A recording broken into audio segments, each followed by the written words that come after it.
자, 지난주에 이어서 오늘도 구가 나는 부활이요 이 말씀을 우리가 통해서 함께 은혜 받고 또 복을 받으려고 합니다. 지난 시간에는 예수님이 부활이신 증거, 예수님이 친히 죽은 자들을 3명이나 살려내셨다. 또 예수님이 부활하실 것을 여러 차례 예언하셨다. 그래서 우리 성도들의 부활 생명을 받은 생활이란 어떤 것이냐 하는 것을 말씀을 했습니다. 이어서 우리는 이왕 부활을 받을 거면 더 좋은 부활을 받아야 되겠다. 더 좋은 부활은 3가지, 성경이 3가지로 비교해서 설명하는데요. 악인들은 심판의 부활을 받고 선한 일을 행한 사람은 생명의 부활을 받는다. 그러니까 우리가 심판의 부활을 받지 말고 생명의 부활을 받아야 되겠다. 이게 첫째고요. 더 좋은 부활, 둘째라고 하는 것은 우리는 둘째 부활보다 첫째 부활에 참여하는 사람이 되어야 한다. 이것이 이제 중요한 거죠. 그리고 셋째로는 우리는 죽은 다음에 부활만 사모하고 바라볼 게 아니라 이 땅에서도 나를 믿는 자는 죽어도 살겠고 살아서 나를 믿는 자는 영원히 죽지 아니하리라 하셨으니 이 세상에서도 영원히 죽지 않는 죽음을 모르는 그런 부활 생명을 가지고 살아가는 사람이 되어야 하겠다 하는 말씀을 드렸습니다. 자, 그러면 그 말씀에 이어서 오늘은 나는 부활이요라고 하는 말은 부활의 승리에 대해서, 부활이라고 하는 것은 우리 삶에 너무너무 중요한 것입니다. 그래서 예수님이 십자가에서 못 박혀 돌아가신 그것으로 끝났다면, 만약에 부활이 없었다면 우리에게도 이런 부활의 소망이 없었을 거예요. 그렇지만 예수님은 악인들이 예수님을 십자가에 못 박아 죽였지만 사흘 만에 다시 살아나셨다. 이것이 우리에게 큰 힘이 되고 생명이 되는 것입니다. 그래서 예수님의 부활이 우리에게도 아름답게 이루어져야지만 하겠습니다.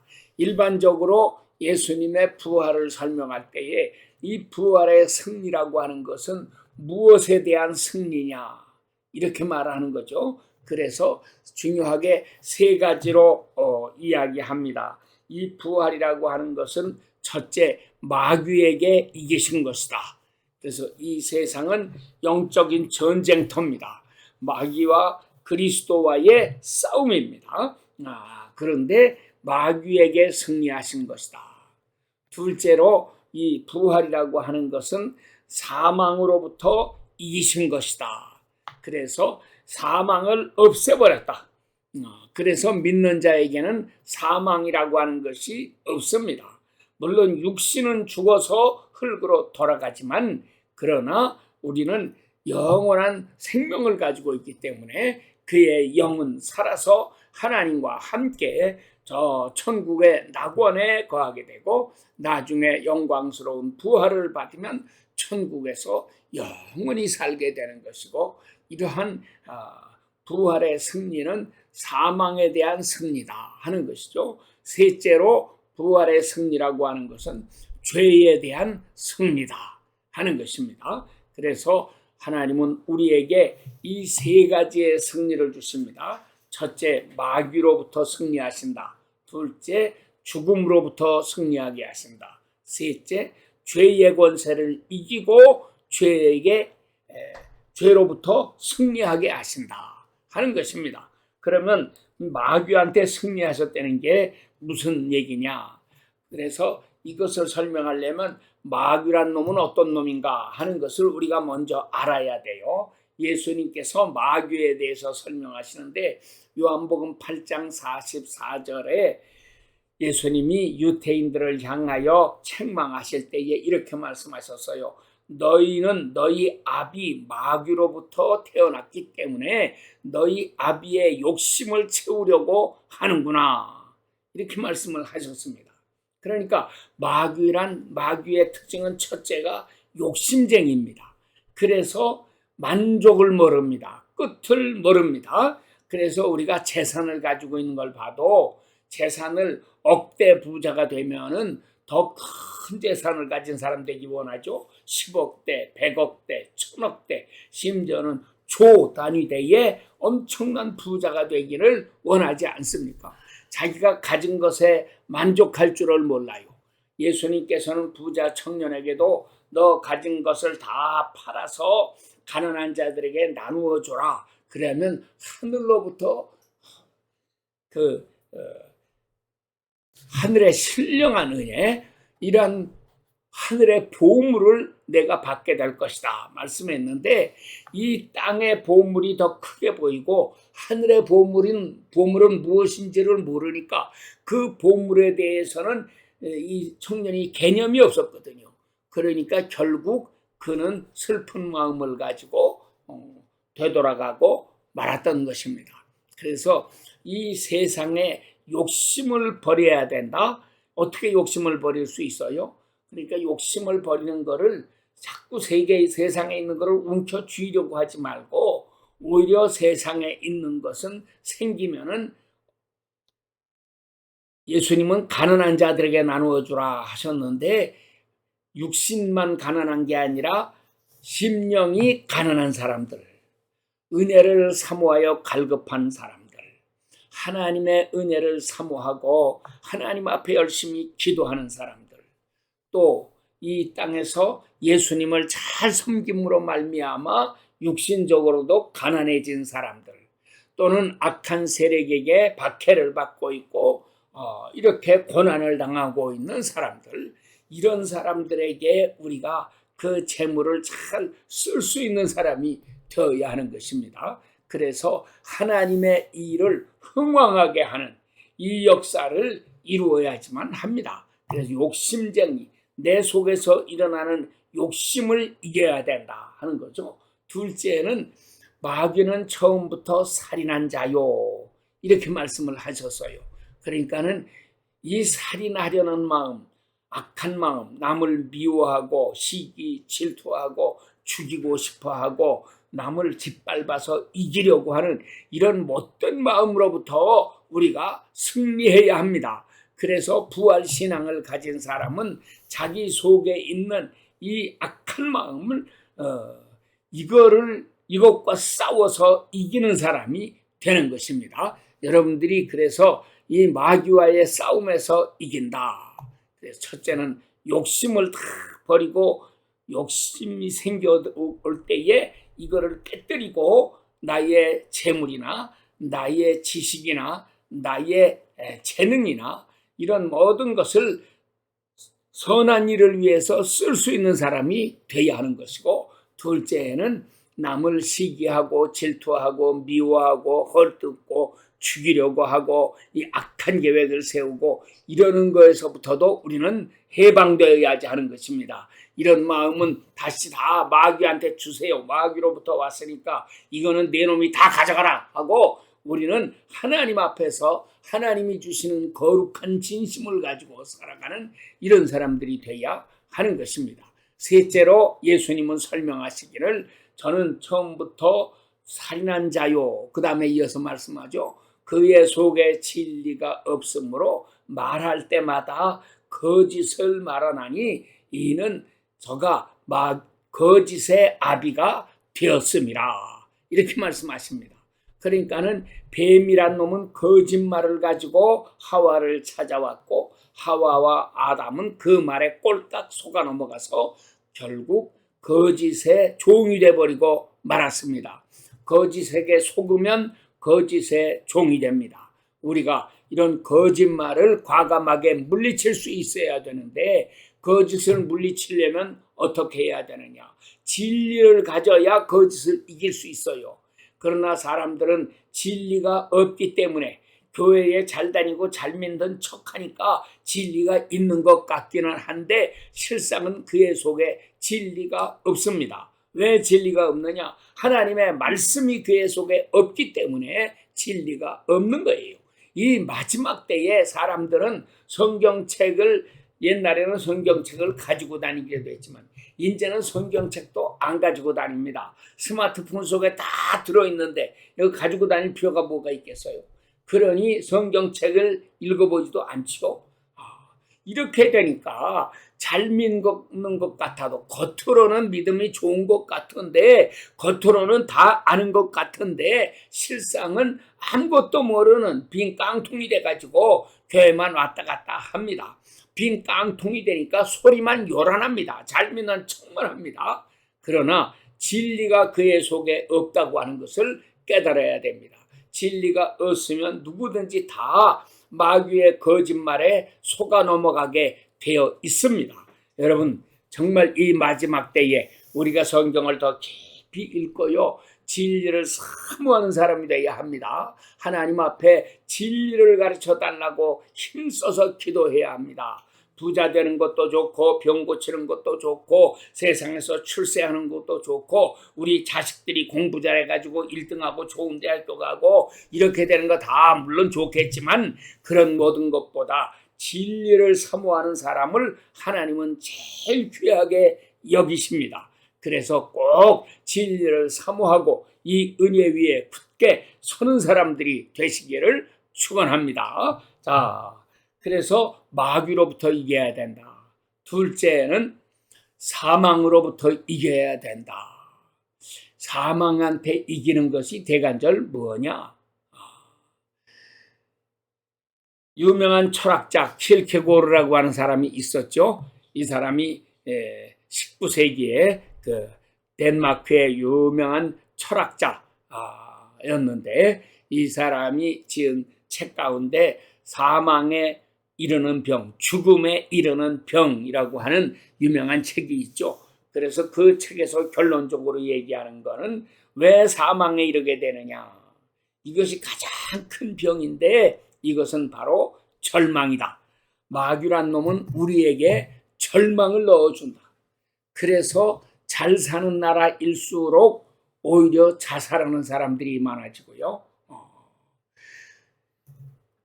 풍성한 나라가 오히려 이렇게 절망하는 사람들이 많이 있습니다. 이것이 다 욕심으로부터 나온 것들이에요. 그래서 우리가 절망을 하지 말아야 되겠다 하는 것입니다. 그런데 이 절망이라고 하는 병에 걸리는 것은 저 짐승들은 그런 병에 걸리질 않아요. 심지어 자기 자식이 맹수한테 물려 죽어가는 것을 볼지라도 그 어미는 그것 때문에 슬퍼하고 괴로워하긴 하지만 그러나 잠깐이에요. 그 다음에는 다시 힘을 내가지고 또 삽니다. 근데 우리 인간들은 조그마한 일에 한번 실패하게 되면 거기에서 절망을 해가지고 그 앞으로의 모든 희망도 다 잃어버리고 그렇게 쿵쿵 앓다가 나중에는 자살하든지 폐인이 되든지 이렇게 되는 경우가 얼마나 많이 있습니까?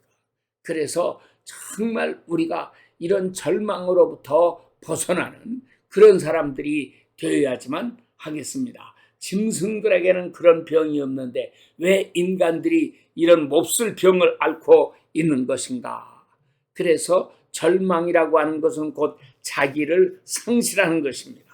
그래서 우리가 이런 데에서부터 살아나야 되겠습니다. 자, 그 다음에 또 사람들이 이렇게 죽음에 이르는 것은 인생의 허물을 느끼기 때문에 죽습니다. 그래서 일본의 제일 좋은 대학교에서 1등으로 수석으로 졸업한 학생이 사방에서부터 좋은 직장에서 이 사람 오라고 그러고 부르고 모든 사람들이 저렇게 공부 잘한 사람이 어떻게 훌륭하게 되는가 보자 하고 지켜봤는데 졸업식을 마치고 나서는 가서 자살을 했다고 하지 않습니까? 그러면서 유서에 남기기를 인생은 허무하다 이렇게 써놨다고 해요. 공부를 잘하는 사람일수록 인생의 허물을 느낍니다. 가난뱅이들은 오히려 인생의 허물을 잘 못 느껴요. 돈 벌기 위해서 그냥 아둥바둥 애를 쓰고 그렇게 살기 때문에 죽을 여유가 없습니다. 먹여 살려야 될 처자식이 있고 자기를 바라보고 있는 사람들이 많이 있으니까 죽는다는 걸 몰라요. 그런데 돈도 갖추고 어느 정도 명예를 얻고 권세를 얻고 누리고 싶은 건 누리고 지식도 많고 세상에서 높임을 받고 이런 사람이 되면 그때의 인생에 허물을 느끼는 것입니다. 그래서 인생은 허무하다. 괴로워하다가 결국 자살하고 마는 것입니다. 그래서 우리가 이런 사망, 이게 전부 사망이잖아요. 이런 사망으로부터 이겨나가는 사람이 되어야지만 하겠습니다. 셋째로 예수님의 부활은 죄로부터의 승리입니다. 그래서 아담이 죄를 지었더니 사망이 왔어요. 그래서 이 죄를 지으면 반드시 사망이 찾아온다. 그러니까 죄를 이길 수 있는 힘은 하나도 없어요. 단지 죄를 무엇으로 이길 수 있느냐? 예수님의 부활만이 죄를 이기십니다. 그래서 우리도 예수님이 주시는 부활의 생명을 받아가지고 죄를 이겨야 하겠습니다. 수없이 많은 사람들이 다 죄 앞에 굴복을 합니다. 일제 때에 그 훌륭한 목사님들, 장모님들이 총회에서 신사참배를 그거는 우상숭배가 아니고 국민 의례다 이렇게 가결을 하지 않았습니까? 목사님들이 믿음이 좋은가요? 총대가 된 믿음이 좋은 겁니까? 천만의 말씀이에요. 또 일제 때도 그렇게 훌륭하던 목사님들이 나중에 일제가 점점 어려워지고 우리 조선 사람들 전쟁에 내보내기 위해서 이렇게 무슨 신문에다 격려 성명서 같은 거를 내고 이 사람들 군대에 징집가도록 이렇게 격려하는 글을 내달라. 이렇게 일본 사람들이 요구할 때에 많은 목사님들이 거기에 찬동을 해가지고 사인해 줬습니다. 물론 그분들이 직접 글을 쓰지는 않았을 거예요. 일본에서 이 사람들이 글을 성명서 같은 거 무슨 격려서 같은 거 이런 거 글을 다 써가지고 목사님들한테 와서 협박을 하고 협조해 주십시오. 여기 사인해 주십시오. 막 이렇게 압력을 넣었겠죠. 그러니까 그 압력에 굴복해서 사인해 주면 그 사인해 준 것 가지고 신문사에 가서 돈도 아마 그 사람들이 다 냈을 거고요. 이렇게 해가면서 이름만 우리 한국의 유명한 분들 이름을 다 이렇게 팔아가지고 신문에 내서 나중에 우리나라에서는 이런 분들을 다 친일파다 그래가지고 막 매도하기도 하고 이런 짓을 했는데 물론 그들의 말에 동참한 사람들도 많이 있겠죠. 그러나 그런 사람들의 그 요구를 거절했어도 저들이 그렇게 술수를 쓰면은 어쩔 수 없는 거 아니겠습니까? 그래서 이렇게 자기 본의 아니게 친일파가 된 이런 사람들도 생기기도 했습니다만 이게 다 죄로부터 나오는 것입니다. 그래서 우리가 이 악한 세상을 살면서 나 하나가 죄짓지 않고 바르게 살아가기를 원하지만 한 걸음 더 나가서 이 죄의 세력을 깨뜨릴 수 있는 그런 사람들이 되어야지만 하는 것입니다. 그래서 옛날에는 그런 소리 많이 했어요. 남자는 군대에 가봐야 신앙 좋은지 안 좋은지를 안다. 여자는 시집을 가봐야 안다. 시집 가는 것도 안 믿는 집에 시집 가봐야죠. 박해를 하는 집에 시집을 가봐야 안다. 그런 얘기가 있었는데 군대 가면은 강제로 술도 먹이고 담배도 피우게 하고 막 빠따를 치고 이렇게 해서 교회도 못 나가게 만들고 이렇게 여러 가지로 어려움을 줬던 일들이 얼마나 많았습니까?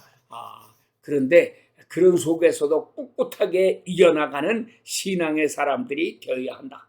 또 옛날 여자들이 시집가면 안 믿는 집에 시집가가지고 박해를 많이 받았습니다. 교회도 못 나가게 하고 교회 나가면 막 옷도 다 찢어버리고 심지어는 교회에 쫓아오기까지 해가지고 교회 목사님을 곤란하게 만들고 이렇게 하고 며느리를 잡아가지고 끌고 가고 막 이런 악한 짓들도 많이 했었는데 지금은 아마 그런 일들 거의 없을 겁니다. 이런 짓 했다가는 큰일 나는 세상이 되기는 했죠. 그런데 옛날 그때는 그런 박해를 받으면서도 열심히 신앙생활을 했는데 요즘은 그런 박해가 없어지니까 오히려 신앙이 더 게을러져 가지고 자기 스스로 이렇게 신앙을 버리고 살지 않습니까? 우리 한국의 대학교 1학년 들어가면 뭐 신입생 환영해야 한다 뭐 한다 그래가지고 모여서 술 마시게 하고요. 그리고 먹고 마시고 떠들고 이런 짓들 하고 또 한국에 우리 고등고시 합격해갖고 변호사, 판사, 검사에 이렇게 합격이 되면은 이 사람들이 제일 많이 하는 게 폭탄주 돌리고 폭탄주 마시는 거 한대잖아요. 그러니까는 이렇게 우리 신앙을 무너뜨리려고 하는 마귀의 역사가 곳곳에 숨어서 우리를 노리고 있습니다. 이런 모든 것에서 자기를 지켜서 죄짓지 않고 우리가 신앙을 잘 지키는 이런 사람들이 돼야 하겠습니다. 그래서 부활의 신앙을 가지면 이거를 이길 수 있는 것이고 부활의 신앙이 없으면 이런 어려움을 이기기가 어려운 것입니다. 자, 이제 마지막으로 부활의 첫 열매에 대한 설명을 조금 더 드리고 마치도록 이렇게 하겠습니다. 첫 열매라고 하는 것은 우리가 나무에 열매 과실수들의 첫 열매가 하나가 생기게 제일 먼저 생기고 그 다음에 이제 둘째, 셋째로 많은 열매들이 주렁주렁 달리게 되는 거죠. 이렇게 열매가 많이 생기는데 성경에는 부활의 첫 열매라고 하는 말을 쓰고 있습니다. 부활의 첫 열매는 그럼 누구냐? 고린도전서 15장에서는 예수 그리스도가 부활의 첫 열매로 먼저 부활을 하셨다. 이렇게 설명을 하고 있어요. 그러면은 그 다음에 둘째 열매가 있고 셋째 열매가 있고 이렇게 생기느냐? 물론 다 있습니다. 그래서 고린도전서 15장 23절 24절 보면은 먼저는 예수 그리스도요. 첫 열매인 예수 그리스도요. 그 다음에는 이 그리스도께 붙은 자요. 또는 그리스도께 속한 자요. 이렇게 설명했고요. 마지막 그 다음에는 나중이니 이렇게 말씀했어요. 예수님께서 재림하셔서 모든 권세와 영광을 하나님 앞에 돌려드리는 이러한 때에 인류의 총부활이 일어나게 된다고 하는 것입니다. 그래서 우리는 첫째 부활과 둘째 부활을 말하는데 예수님은 첫째 부활이니까 그거는 빼버리고 앞으로 있을 두 개의 부활 가운데 첫째 부활이 있고 둘째 부활이 있다. 이것이 첫째 부활에 참여하는 사람들은 거룩한 사람들, 장차 천년왕국에서 왕노릇할 사람들입니다. 이 사람들이 공중으로 들림받아서 재림하시는 예수님을 영접하게 될 사람들이고 이분들이 이 땅에 내려와서 천년왕국이 이루어지게 되는데 그 천년왕국에서 신령한 몸을 가지고 육체를 가진 인간들을 돕고 이들을 다스리고 이들에게 하나님 말씀을 가르치고 하나님 앞에 예배하는 것을 가르치고 이렇게 하면서 이 세상을 밝고 빛나는 아름다운 지상낙원으로 만들어 나가는 이 거룩한 역사를 이루게 될 사람들이 이 첫 열매들인 것입니다. 그래서 우리가 이런 사람들이 되어야 합니다. 그러면 둘째 부활이라는 것은 뭐냐? 둘째 부활이라고 하는 것은 나중의 부활이에요. 천년왕국 천년이 끝난 다음에 마귀가 잠깐 이 무저갱에서 올라와 가지고 다시 세상을 돌아다니게 되는데 그때에 세상 사람들을 다시 미혹해 가지고 다 이렇게 하나님을 배반하게 만들고 하나님의 백성들과 싸우게 만들고 하는 이런 악한 짓을 잠깐 합니다. 그때 하늘에서 불이 내려와 가지고 또 백마 타고 오시는 예수님이 그 입술의 기운으로 입의 검으로 저들을 다 쳐서 멸하시고 그래서 드디어 마귀의 세력을 멸하여 불못 지옥에 던져넣게 되는 이 역사가 일어납니다. 그때에 이렇게 세상이 평정됐을 때에 드디어 천국이 이루어지는 거죠. 이렇게 해서 악인들을 마귀와 악인들은 불못에 넣어 심판에 던지고 나머지 인류는 총부활을 하는데 이 지상에 있었던 아담 이후의 모든 인류가 다 살아납니다. 부활하는데 여기에서 양과 염소가 갈라집니다. 의인과 악인이 갈라집니다. 그렇게 해서 의인들은 영생에 들어가는 것이고 악인들은 영벌에 들어가게 되는 것이고 이렇게 큰 부분이 이루어지는 것입니다. 그런데 우리는 다 둘째 부활에 참여하는 자가 되려고 하지 말고 이왕이면 첫째 부활에 참여하는 사람이 되어야 합니다. 그러면 둘째 부활에 참여하는 사람 다 지옥 가느냐? 그건 아니에요.